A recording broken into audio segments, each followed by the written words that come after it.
नमस्कार, मैं आपके साथ अंकिता पाल। आप सभी का हमारे खास प्रोग्राम में स्वागत है। अक्सर लोगों को गर्मी के मौसम में आंख के पलकों पर दर्द रहता है।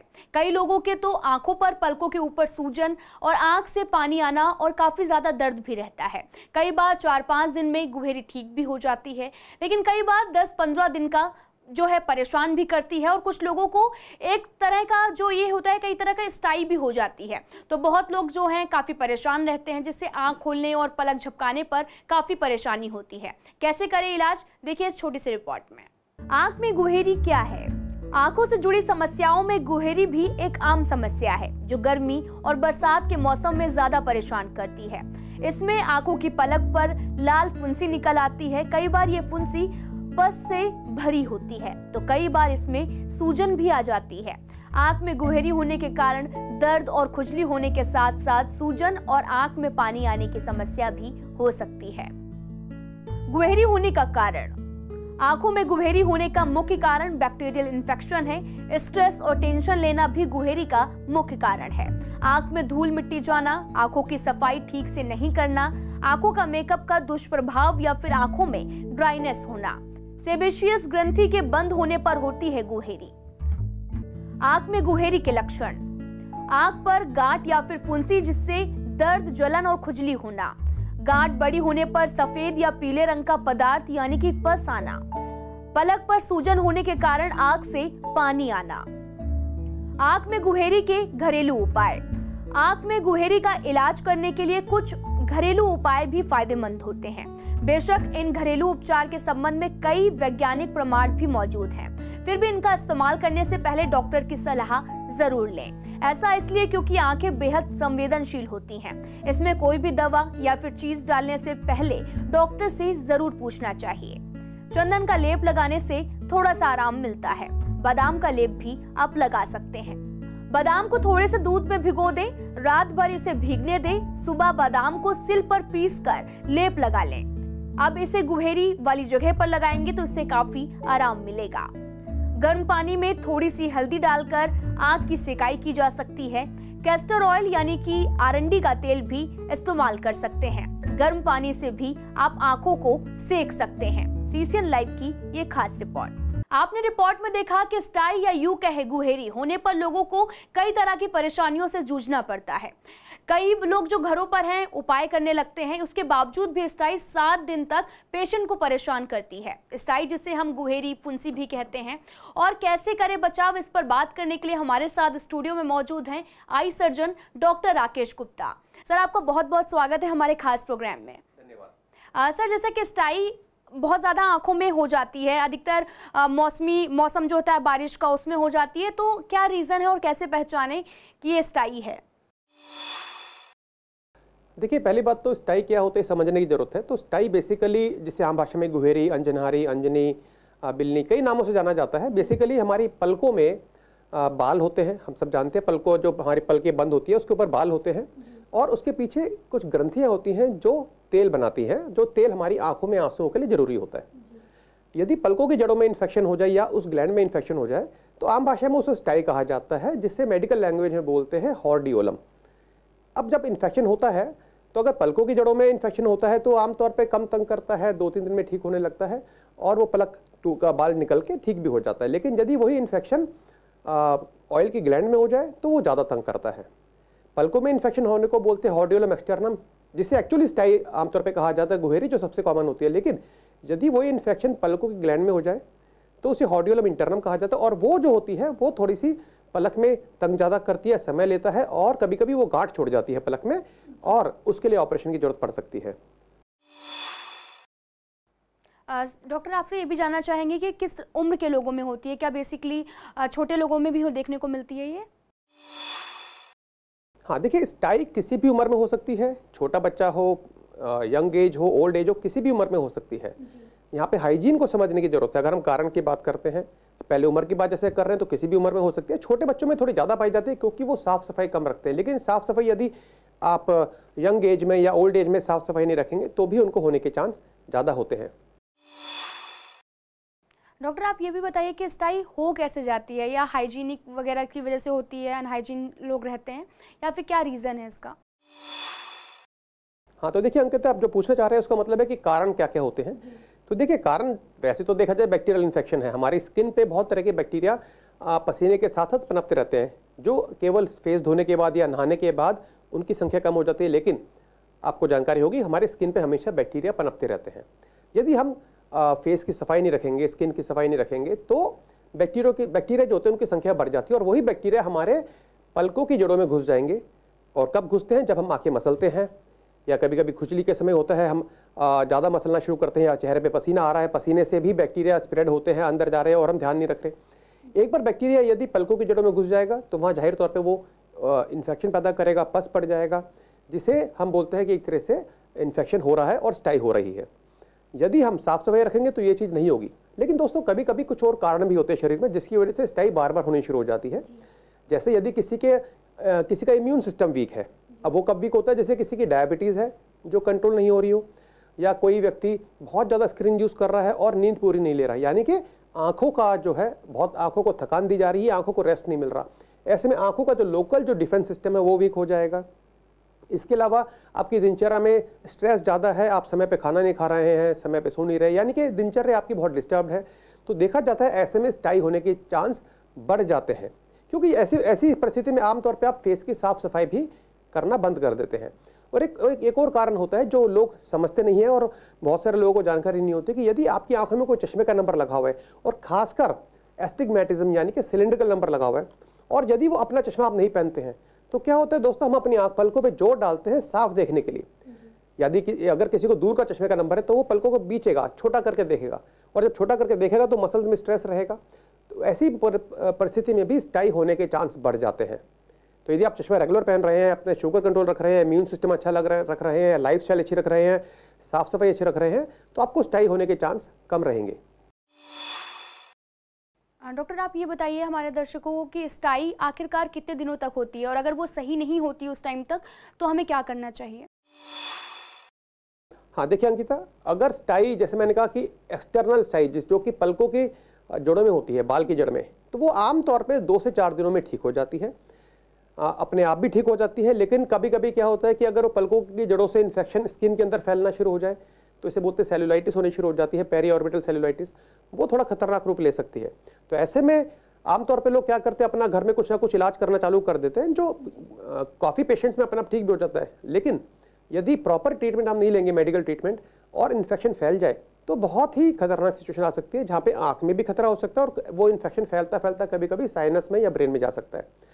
तो ऐसे में ज़रूरी है कि यदि आपकी स्टाई हो रही है तो आप अपने नेत्र विशेषज्ञ से परामर्श करें और उनके सजेस्ट की हुई, उनके द्वारा प्रिस्क्राइब की गई हुई एंटीबायोटिक चाहे खाने की हो चाहे डालने की हो, उसका सेवन करें। और साथ साथ एक गर्म सिकाई जरूर करनी चाहिए स्टाई में, उससे वो ठीक होनी शुरू हो जाएगी। डॉक्टर आप ये भी बताइए कि अधिकतर ये जो फुंसी या यूं कहें स्टाई किस मौसम में ज़्यादा होती है? देखिए अगर मौसम की बात करें, जैसे मैंने बताया साफ़ सफाई से इसका एक तरह से कनेक्शन होता है, पसीने से कनेक्शन होता है, ऑयल ज़्यादा स्किन पे बन रहा है उनको ज़्यादा होता है। तो गर्मियों के मौसम में स्टाई होने के इसके चांस ज़्यादा हो जाते हैं, क्योंकि गर्मियों में हमें पसीना ज़्यादा आता है और अगर हम प्रॉपर सफाई नहीं कर रहे तो उसमें हमारे बैक्टीरिया की जो संख्या होती है हमारे स्किन पे ज़्यादा होती है। गर्मी के साथ साथ ह्यूमिडिटी का भी इसमें एक रोल है। जितनी फेस पे चिकनाई ज़्यादा होगी, जितना पसीना ज़्यादा आएंगे, जैसे ह्यूमिडिटी, जहाँ भी ह्यूमिडिटी ज़्यादा होगी वहाँ पे स्टाई होने के चांस बढ़ जाएंगे। साथ ही डॉक्टर अगर किसी को फुंसी हो जाए या स्टाई हो जाए तो घर पे रह के ही कई तरीके के इलाज करते हैं। कुछ लोग पत्ते वगैरह तोड़ के लाते हैं, अपने आँखों पर यूज़ करते हैं, और साथ ही कुछ लोग लेप भी लगाते हैं। और अगर बात करें सिंदूर की तो बहुत ज़्यादा जब आँखों में कभी भी कोई भी दिक्कत हो जाती है तो सिंदूर अप्लाई करने लगते हैं। तो क्या ये करना चाहिए या फिर नहीं? देखिए ये घरेलू उपाय एक उस ज़माने के हैं जब मेडिकल साइंस इवॉल्व नहीं हुई थी। तो यस, उस ज़माने में इनमें कुछ तंत्र होता था शायद, जैसे सिंदूर की बात करते हैं उसमें जो केमिकल है वो कहीं ना कहीं बैक्टीरिया को शायद किल करता था। लेकिन दोस्तों आज के ज़माने में हम 21वीं सदी में रह रहे हैं, जहाँ पे हम चांद पे जाने की बातें कर रहे हैं। ऐसे ज़माने में इन चीज़ों को, उन उपायों पर विश्वास करना समझदारी नहीं है, क्योंकि ये केमिकल्स जो भी, अगर आप कुछ भी केमिकल आँख में डाल रहे हैं उससे भी नुकसान हो सकता है। तो जो साइंटिफिक ट्रीटमेंट है, जो मॉडर्न साइंस कहती है कि एंटीबायोटिक ड्रॉप, क्योंकि कोई जब एंटीबायोटिक ड्रॉप दी जाती है उस पर रिसर्च हो चुकी होती है, उसकी डोज कितनी है, हर चीज़ कैलकुलेट की जाती है।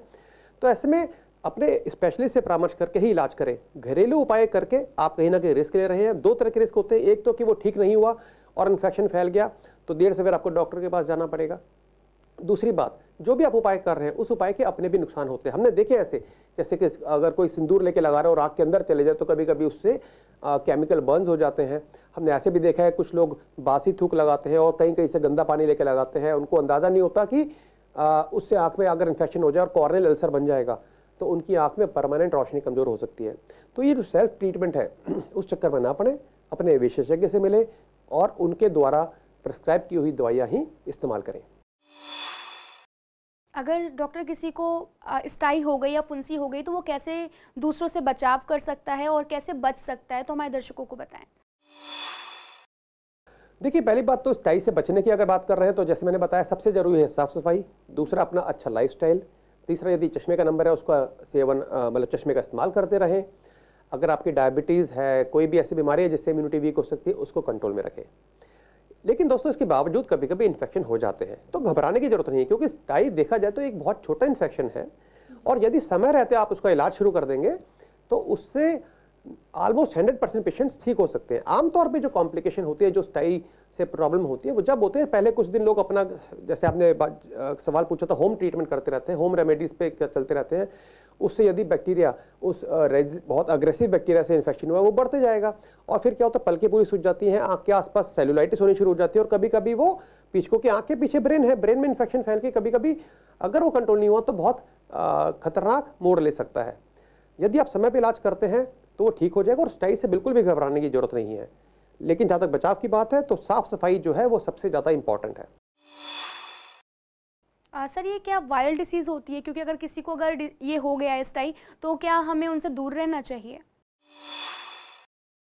नहीं, देखिए, ये स्टाई जो है ये कंटेजियस नहीं है। जैसे हम वायरल आई फ्लू की बात करते हैं कि अपने आप को दूर रखना चाहिए या सैनिटाइज करते रहे आंखों से, स्टाई जो है आमतौर पे क्योंकि हमें अपने स्किन पे पैदा हुए बैक्टीरिया से ही इन्फेक्शन होता है, तो ये एक से दूसरे को फैलने वाली बीमारी नहीं है। तो यदि घर में किसी को स्टाई होती तो बिल्कुल घबराएं ना, आप उनके साथ रह सकते हैं, उनकी मदद कर सकते हैं, लेकिन आपको उनसे स्टाई होने के चांस नहीं है। लेकिन आपकी स्किन पे भी सेम बैक्टीरिया हैं, अगर आप साफ सफाई नहीं रखेंगे तो आपको भी हो सकता है। दूसरे व्यक्ति से स्टाई कभी आपको नहीं आएगा।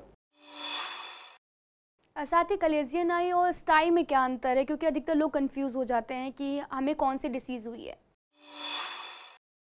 हाँ, देखिए, बहुत अच्छा सवाल है। तो मैंने आपको जैसे शुरू में बताया था कि स्टाई दो तरह की होती है। एक हॉर्डियोलम एक्सटर्नम जो पलकों के बालों के जड़ों में होती है।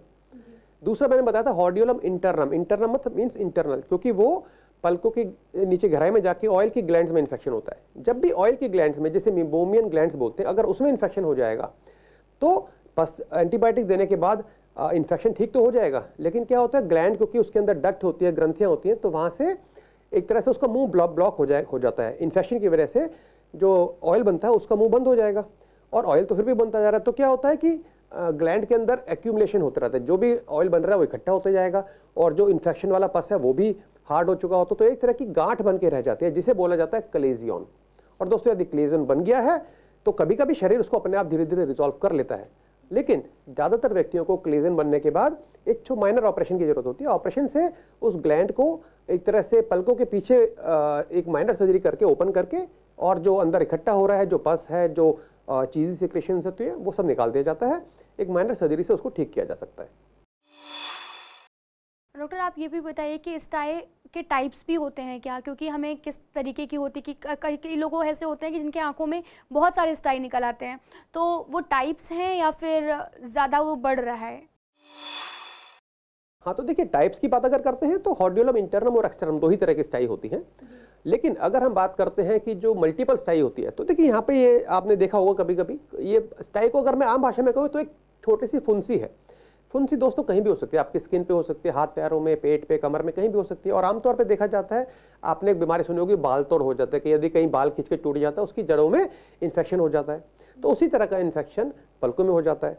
अब यदि एक बार इन्फेक्शन हुआ है तो वहाँ पे जब बैक्टीरिया मल्टीप्लाई होते हैं तो वो लाखों की तादाद में, इनफैक्ट बहुत सारे बैक्टीरिया एक साथ इकट्ठे हो जाते हैं। और जब पस फूटती है, आपने देखा होगा फुंसी फूटती है, एक सफ़ेद पीले रंग का मवाद निकलता है, वो मवाद जहाँ तक जाएगा वहाँ पे बैक्टीरिया उसमें होते हैं और वहाँ अगर दूसरे बालों की जड़ में जाएगा तो वहाँ पे भी इन्फेक्शन पैदा कर सकता है।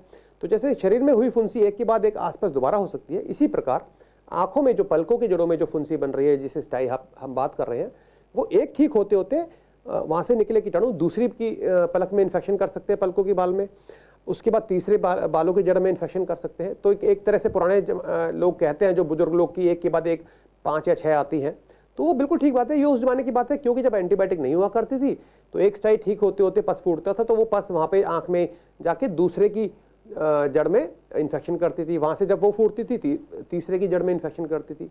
परंतु आजकल लेटेस्ट ट्रीटमेंट की अगर हम प्रॉपर ट्रीटमेंट सही समय पे फॉलो करें और डॉक्टर की आप सलाह मानते हैं और प्रॉपर जो हॉट फर्मेंटेशन है इसका एक इलाज बताया जाता है, गर्म सिकाई, अगर वो करते रहते हैं तो देखा जा रहा है कि एक स्टाई ठीक होने के बाद ही उसको कंट्रोल किया जा सकता है और मल्टीपल स्टाई होने के चांस बहुत कम हो जाते हैं।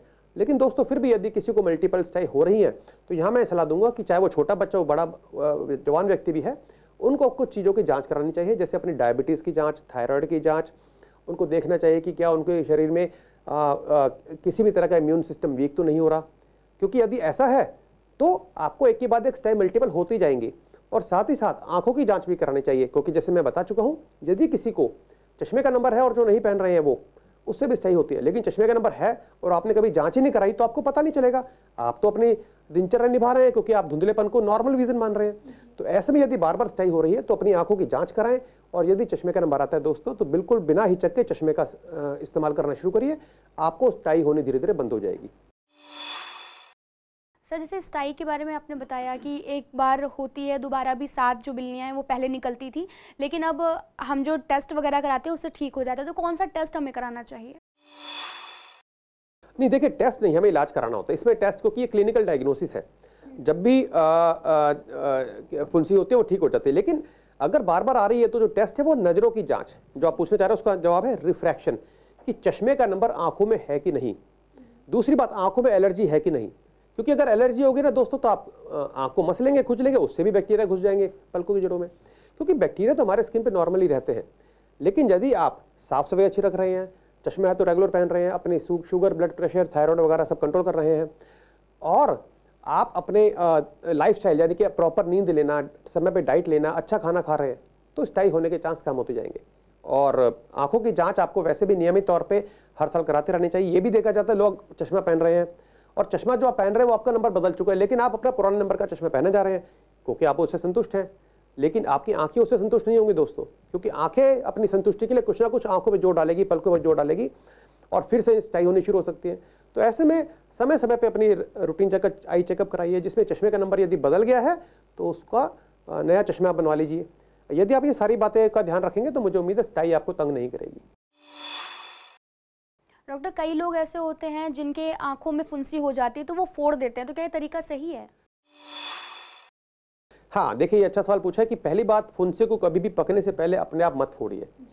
आमतौर पे देखा जाता है कि यदि स्टाई होती है और एक्सटर्नल टाइप यानी कि जो बालों की जड़ में स्टाई हो रही है, वो 2 से 3 दिन में अपने आप पक के आपको देखेंगे एक सफ़ेद पॉइंट बन जाएगा और एक स्टेज पे अपने आप ही फूट जाएगी। जब फूटती है उस समय आपको उस फुंसी को दबा के पस जितना हो सके निकाल लेना चाहिए, थोड़ा ब्लड भी आता है उसको निकाल लेना चाहिए, साथ ही साथ उसको क्लीन कर देना चाहिए, एक वेट कॉटन से क्लीन कर दीजिए ताकि जो बैक्टीरिया वहाँ पे आ रहे हैं वो दूसरे पलकों की जड़ों में ना जाएं। और साथ ही साथ जो भी आप दवाई आपको डॉक्टर ने लिखी हुई है और आप आंखों में डाल रहे हैं एंटीबायोटिक ड्रॉप, वो डालते रहें। स्टाई ठीक होने के बाद भी, पस निकलने के बाद भी 3 या 4 दिन तक आई ड्रॉप डालनी चाहिए, ताकि जो कीटाणु वहाँ निकले हैं और पलकों की जड़ों के पास बैठे हैं दूसरी पलक में इन्फेक्शन करने के लिए, वो एंटीबायोटिक ड्रॉप से या मलहम से वो एक तरह से कंट्रोल हो जाएंगे। जिनको बार बार स्टाई हो रही है उन्हें क्या करना चाहिए? हाँ, देखिए अगर बार बार स्टाई हो रही है तो आधी बात जवाब तो मैं दे चुका हूँ। अपनी आंखों की जांच कराएं, चश्मे का नंबर है कि नहीं, आप अपनी आंखों में एलर्जी की जांच कराएं, एलर्जी तो नहीं है। दूसरा, शुगर कंट्रोल करें, बीपी कंट्रोल करें, अपनी हाइजीन मेंटेन करिए। और दोस्तों फिर भी यदि बार बार स्टाई हो रही है तो फिर आपके जो नेत्र विशेषज्ञ हैं वो कुछ स्पेशल आपके लिए टेस्ट करा सकते हैं, कुछ ब्लड टेस्ट की आपकी इम्यून सिस्टम को चेक करने के लिए। कुछ और बीमारियाँ होती हैं जिसमें कि इम्यून सिस्टम हमारा बहुत कॉम्प्रोमाइज़ हो जाता है, जैसे कुछ ब्लड में एबनॉर्मेलिटीज़ होती हैं, कभी कभी कोई HIV इन्फेक्शन हो रहा है, एड्स किसी को है, उसमें भी इम्यूनिटी वीक होनी शुरू हो जाती है, और बहुत सारे कारण हो सकते हैं जिससे कि आपकी इम्यूनिटी वीक है। और बार बार स्टाई होने पे यदि बाकी जांचें नॉर्मल है तो इम्यून सिस्टम की जांच होनी चाहिए, जो आपके फिजिशियन या आई स्पेशलिस्ट आपको एडवाइस करेंगे। फिलहाल हमारे इस खास प्रोग्राम में आज के लिए इतना ही। देखते रहिए आप CCN लाइव।